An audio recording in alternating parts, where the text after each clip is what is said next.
The fourth principle that has guided my life over the last 20 years is this, that a man without vision is dead.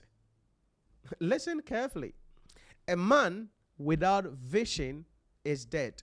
So my question to you is this: what is your vision? What is the vision for your life? Where do you see yourself 20 years from now?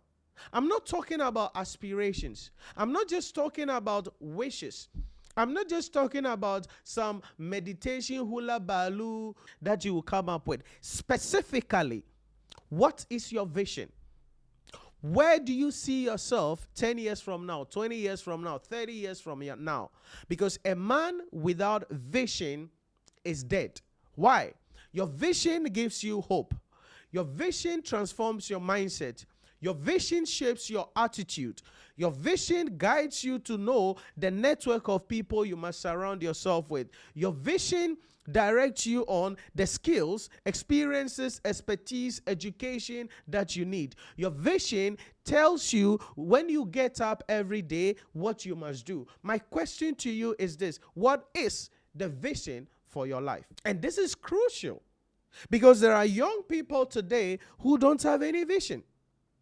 Because they get money, they blow it out of proportion. They get money and all they are doing is, how do I look fresh? How do I look nice? How do I buy the latest phone? How do I get a new car? How do I buy the new dress? That is all they are looking for without any vision.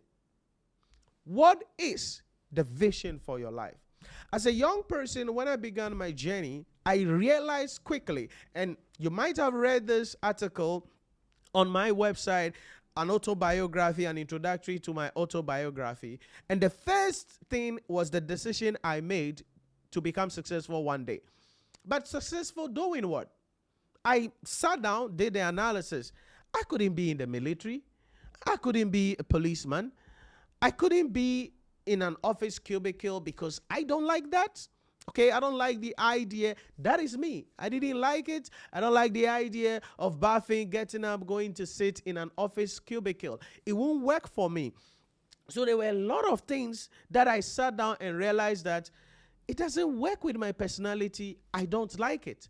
But there was one thing that I realized that I was good at, that I've been empowered, that I've been commissioned by God to do, and that is to teach. But then I realized quickly that I didn't want to be a regular teacher because the average teacher in this country is just a recipe for disaster.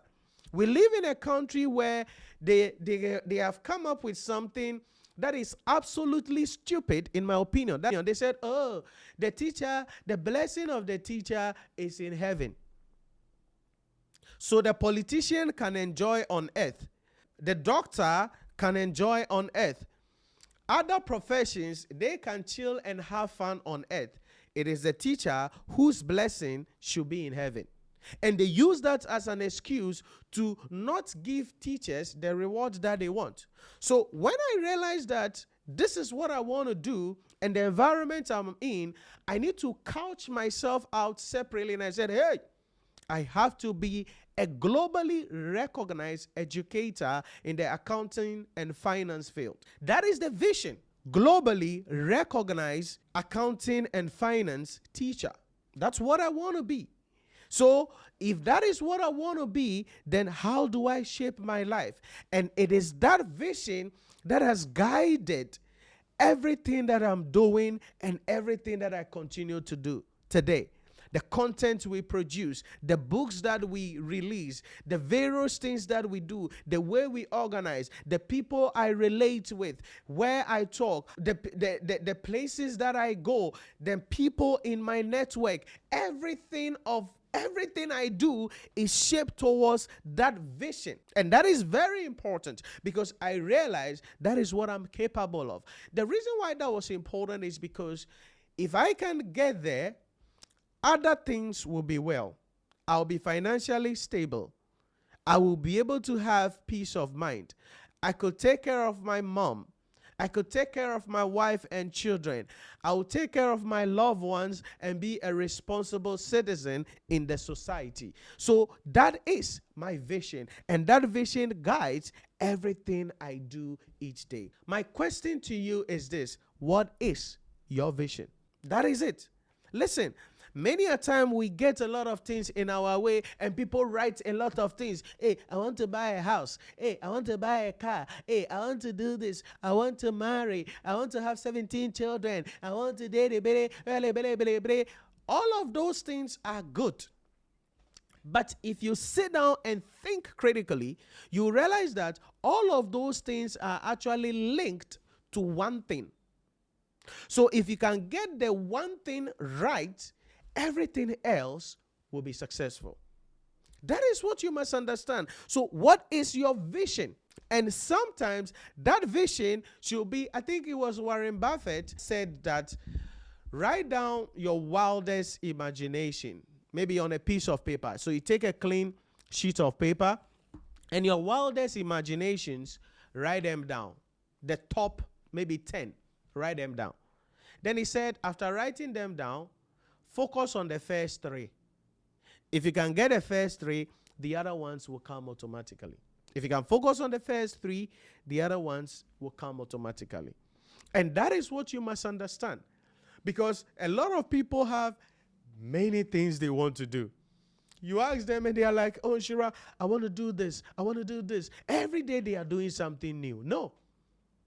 You just need to focus on one thing. Be good at that one thing.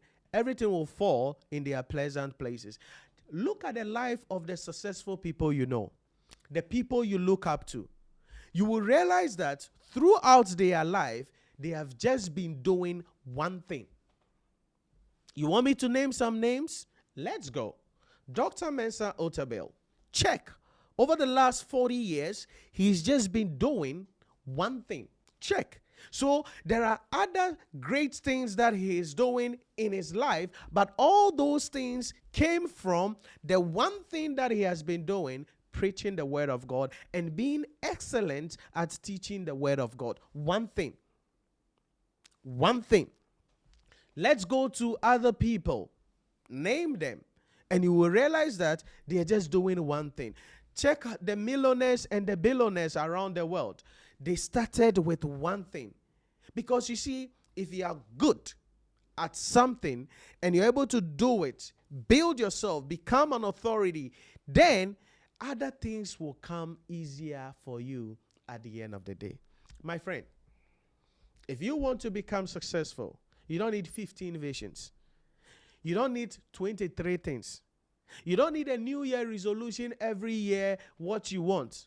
You just have to find out what is it based on your talent, based on your experience, based on your education, based on what you love, based on your passion. What is it that you can really commit your life to do, and that will make you successful and make other aspects of your life well? That's all you need. That is all you need. If you can be good at just one thing, that will separate you from everybody else, and that one thing will open other doors for you. So there is no need to say, hey, I'm focusing, I need to get X amount of money. Hey, I'm focusing, I need to work on my career. Hey, I'm focusing, I need to... No. Just one thing. That is called the vision. Now, it means that you must also know the season of your life, which goes back to the second principle that we spoke about, the seed time and the harvest time. Because there are moments of your life that you want to have certain vision. For instance, as I mentioned earlier, one of your vision could be, if we are going top 3, could be to be financially independent. Why do you want to be financially independent? Because if you are financially independent, you can take better care of your house. You can take better care of your children. You can decide where your wife or yourself works. You can decide where your family, your mom, your dad, or people around you, how they live their life. You want to take good care of your parents. You want to take good care of your spouse. You want to take good care of your children. How can you do that if you are financially independent? How do you become financially independent? By becoming a valuable person in the marketplace and providing value other than other people are providing. That's all. So if you're a good person, you are great at what you do, you are the best of the best, and you have wisdom, you have financial intelligence, then you will realize that other things will just fall in their pleasant places. You don't have to force to have successful marriage. You don't have to force it to have responsible children. You don't have to force it to be respected in your family, your community, or the society. Those things will come naturally. Why? Because you are a person who is diligent, who is persistent, who is consistent, and who is somebody who has a vision to become the best version of themselves and the best person in the world. If you can do that, you will achieve success. So the question again to you, what is your vision?